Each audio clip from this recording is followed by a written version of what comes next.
अस्सलाम वालेकुम नाजरीन, मैं हूं हमजा एहसान और आप मुझे फेसबुक और यूट्यूब पर देख रहे हैं। नाजरीन, इद्दत में निकाह केस के हवाले से बात करेंगे। सेशन जज शाहरुख अंजुमन ने आज इस केस का फैसला सुनाना था, लेकिन मामला फिर वहीं लटक गया। आज सुबह कमरा अदालत में क्या हुआ, खावर मानिका की जो कम्युनिकेशन रही जज के साथ वो क्या थी, और उसके बाद अदालत के बाहर जो माहौल बिगड़ा वो कैसे बिगड़ा, और इस तमाम मामले का कसूरवार कौन है, इस तमाम मामले पर आज बात करेंगे। सबसे पहले सुबह 9 बजे जब ये केस समाअत के लिए जब इसका आगाज़ हुआ तो बाकायदा तलावत कुरान पाक से इसका आगाज़ किया गया। और उसके बाद जो कंप्लेंट के वकील थे रिजवान अब्बासी साहब, उनके जूनियर पेश हुए और उन्होंने जज शाहरुख अंजुमन को कहा कि उनको कुछ वक्त चाहिए। रिजवान अब्बासी साहब रस्ते में वो 10 बजे तक पहुंच जाएंगे।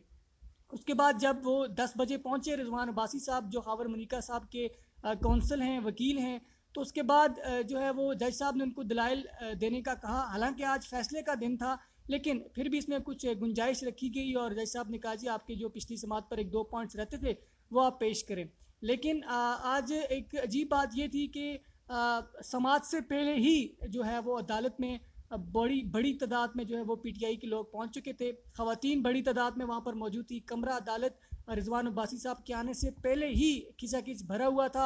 पीटीआई की क़यादत भी वहाँ पर मौजूद थी। बैरिस्टर गौर साहब वहाँ पर पहुँचे, अली मोहम्मद खान साहब वहाँ पर गए, शिबली फराज साहब थे। कमरा अदालत में मशाल यूसुफ जई साहब मौजूद साहिबा मौजूद थी।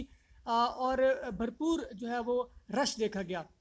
जब 10 बजे समाअत शुरू हुई, जब रिजवान अब्बासी साहब अपने दलाइल देना शुरू हुए, तो इस दौरान खावर मानिका साहब जब कमरा अदालत में पेश हुए तो वो रोस्टम पर आ गए और उन्होंने जो है वो जज शाहरुख अंजुमन साहब से 10 मिनट बात करने के कहा। तो जज साहब ने उनको कहा कि आप अपने कौंसल जो हैं रिजवान अब्बासी साहब, उनके ज़रिए आप मुझसे कम्युनिकेट करें। लेकिन खावर मलिका साहब ने इसरार किया और उन्होंने कहा जी मैं गरीब बंदा हूँ, मेरे ऊपर प्रेशर है, मेरे साथ जुल्म हुआ है, ज़्यादती हुआ है, मुझे काइंडली थोड़ा सा वक्त दें। खैर, जब उन्होंने अपनी कहानी सुनाना शुरू कर दी, एक मन घड़त प्री प्लान कहानी थी, सामने दिख रहा था।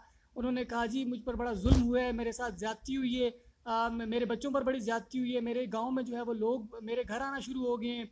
और उस दौरान वो बड़ा इमोशनली भी हो रहे थे, साथ रो भी रहे थे। और ये तमाम तर सूरत हाल जब वहाँ पर बनी, और उन्होंने इमरान खान साहब को डायरेक्ट गालियां देना शुरू कर दी, बड़े नाजेबा अल्फाज उन्होंने इस्तेमाल किए। इस दौरान अदालत में फिर शोर शराबा शुरू हो गया। पीटीआई की खवातीन वहाँ पर मौजूद थी, उनकी जानिब से बड़ा एहतजाज किया गया, नारेबाजी की गई। लेकिन औरतों के सामने जो खावर मलिका साहब है वो इमरान खान साहब के बारे में नाजेबा अल्फाज यूज़ करते रहे, गैर अखलाकी गुफ्तगू करते रही। और एक बड़ा गलीज लफ्ज़ था जो मैं यहाँ पर बयान भी नहीं कर सकता, वो उन्होंने बार बार वहाँ पर इमरान खान के बारे में कहा। लेकिन अफसोसनाक बात यह कि जज जो थे शाहरुख अंजुमन साहब, उन्होंने उनको रोका नहीं और उनको जो है वो उनको सुनते रहे खामोशी के साथ। और फिर तमाम तर कहानी सुनाने के बाद खावर मलिका साहब ने आखिर में ये बात भी की कि जज साहब हमें आप पर जो है वो ट्रस्ट नहीं है, ठीक है, हमें आप पर एतमाद नहीं है, लिहाजा आप ये केस ना सुने। ये बड़ी हैरान कुन बात है, पूरी कहानी आप 20 मिनट लेते हैं और उसके बाद आखिर में आप ये बात करते हैं कि जी हमें आप पर ट्रस्ट नहीं है, आप काइंडली ये केस जो है वो कहीं और ट्रांसफ़र कर दें। जो पीटीआई के वकील थे उस्मान गिल साहब, उन्होंने जज साहब को कहा कि जी आप फ़ैसला सुनाएं, आज फैसले का दिन है, काइंडली आप अपना फ़ैसला सुनाएं और ये आपका टाइम वेस्ट कर रहे हैं।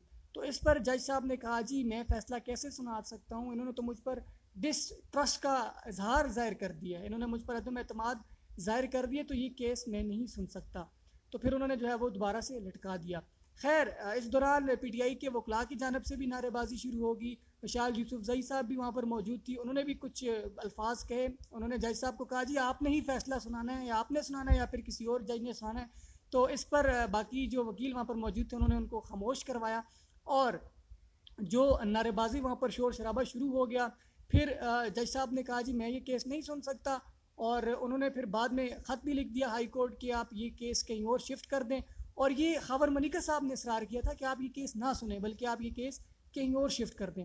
जैसे ही खबर मलिका साहब अदालत से बाहर निकले, क्योंकि आधा घंटा वेस्ट हो गया था, पूरी कैबिनेट सॉरी पीटीआई की क़यादत वहाँ पर मौजूद थी, वहाँ पर औरतें पीटीआई की मौजूद थी, तो उन्होंने नारेबाजी शुरू कर दी कमरा अदालत में कि जज साहब आप फैसला सुनाएं, आपके फैसले का आज दिन था फैसला सुनाने का, तो ये आपका टाइम वेस्ट कर रहे हैं। तो जज साहब ने तो साफ इनकार कर दिया।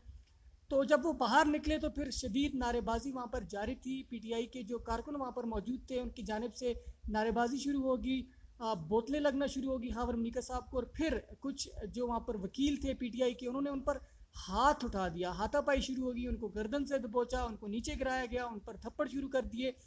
یقیناً افسوسناک ہے, میں اس کی مذمت کرتا ہوں, لیکن ایک بات آپ یاد رکھیں, جو کمرہ عدالت میں ہوا وہ بھی افسوسناک ہے. جب آپ لیڈر کسی لیڈر کی کسی بھی, ظاہر ہے وہ کارکنان وہاں پر موجود تھے پی ٹی آئی کے, ان کے سامنے آپ عمران خان صاحب کو گالیاں دے رہے ہیں, ڈائریکٹ گالیاں, اور وہ جو الفاظ استعمال کر رہے تھے وہ میں آپ کو بیان نہیں کر سکتا. تو جب وہ باہر نکلیں گے تو آپ یہ تو نہ ایکسپیکٹ کریں کہ وہ آپ پر پھول برسائیں گے. Action, every action has a re action.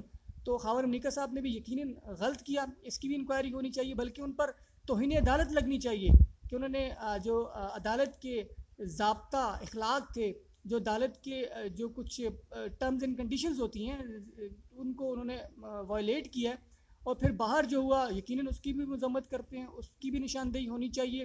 لیکن افسوس کے ساتھ آج فیصلے کا دن تھا, آج فیصلہ سنایا جانا تھا, لیکن جج صاحب نے جو ہے وہ اس کو ٹرانسفر کر دیا اور باقاعدہ خط لکھا کہ جی آپ جو ہے وہ میں کیس نہیں سن سکتا, لہٰذا آپ اس کو کہیں اور کسی اور جج کے لیے کسی اور جج کو جو ہے وہ یہ ہینڈ اوور کر دیں.